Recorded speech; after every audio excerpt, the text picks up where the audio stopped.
GradGirlRambles. It's Brianna with a new video.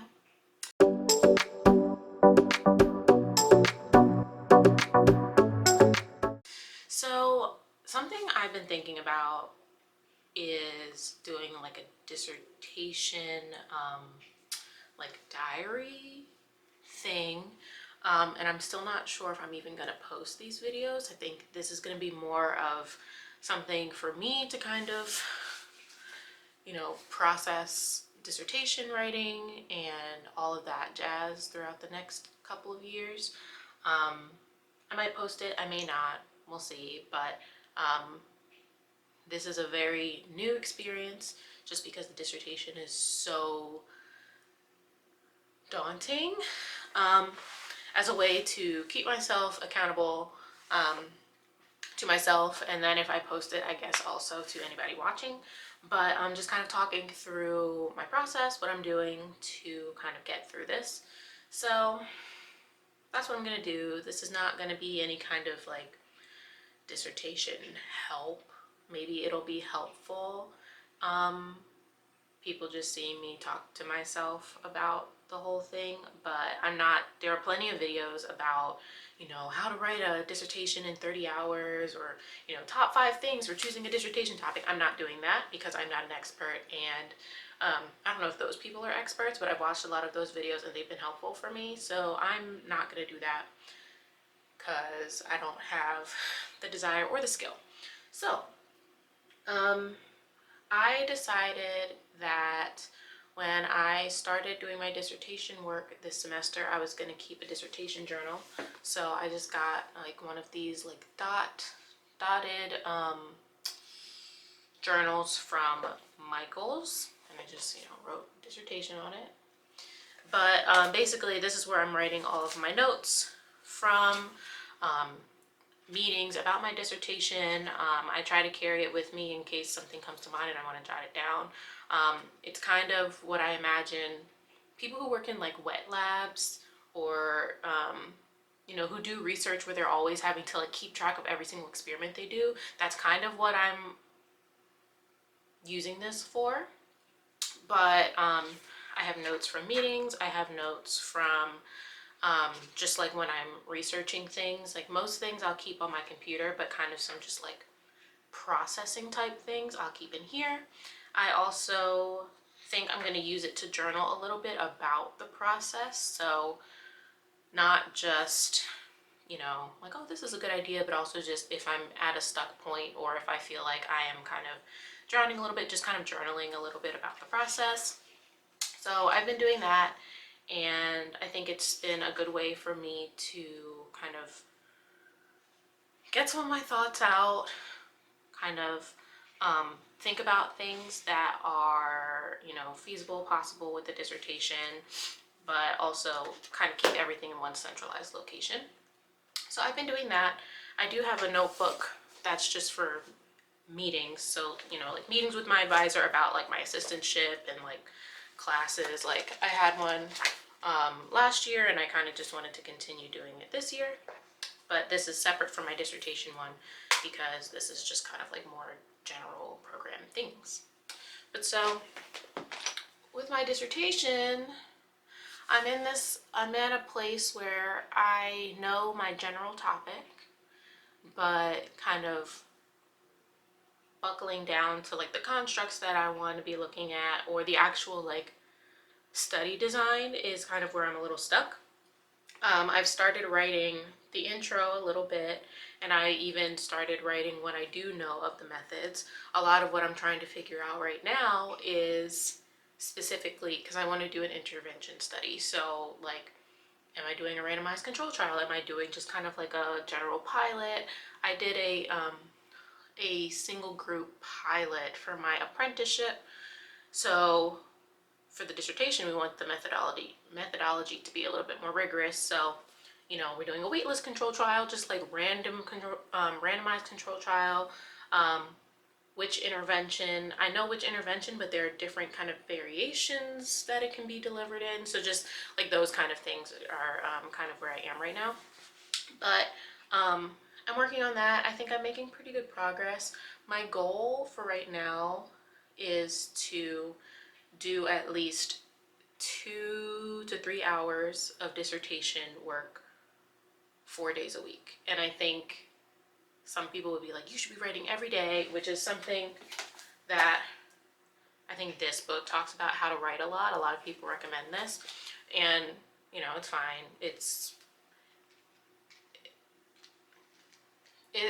you know, it's about writing, which is great, but I also think that the dissertation process is really specific to each person and how you work most efficiently. And working on it every day, like some people say just work on it for an hour a day, that would do nothing for me. So I'm not going to do that. I'd rather give a little bit more time, fewer days a week, and being able to say I'm going to do it 2 to 3 hours for 4 days a week just gives me more of an idea of when I'll actually be doing it, because I put blocks in my calendar to do that work. So Sundays are days that I usually work on like my own research. When I was doing my apprenticeship, like Sundays were a day that I just kind of did that. So I'm going to keep that going with my dissertation. And then I think Mondays and Wednesdays for sure. Thursdays are probably so. Sunday, Monday, Wednesday, Thursday are my days right now. I think once the summer comes and I don't have classes and my apprenticeship and just like kind of general like obligations within the academic year, fall and spring, I'll have more time to do more. But my goal is to have at least the first very, very, very rough draft of my dissertation proposal, at least one draft sent to my advisor by the end of the semester. So the semester ends May 15th. And by the end of the semester, I want to have at least I want the ugliest draft to be able to send to him. The dissertation proposal is 3 chapters: the introduction, the literature review, and the methods section.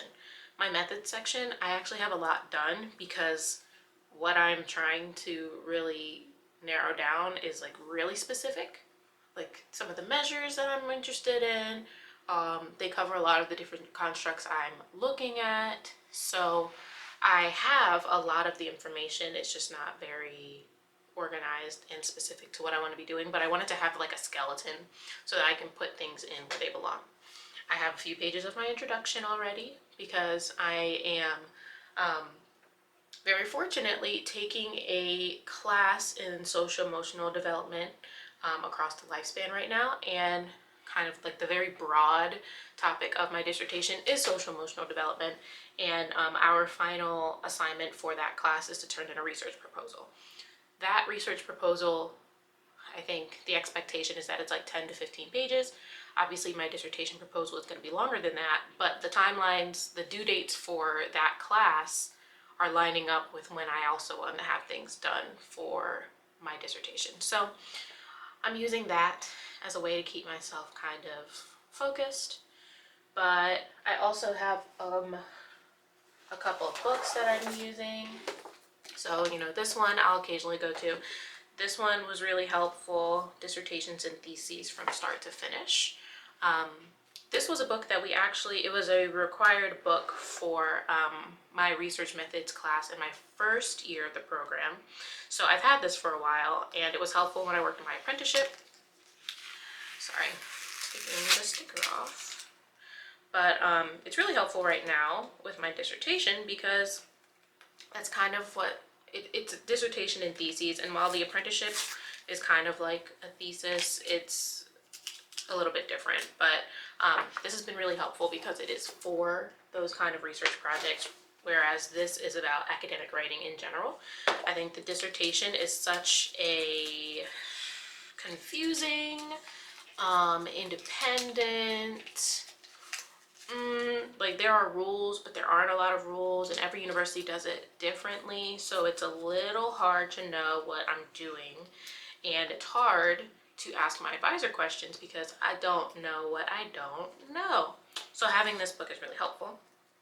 If you have any recommendations for other books, let me know. But yeah, that's kind of where I am right now. I am just doing a little check-in with myself about the dissertation. I think I'm feeling okay about it. At first I was very overwhelmed just because it was a lot, and I was asking a lot of students, advanced students and students who had graduated, about like what their process was, like how did you do this?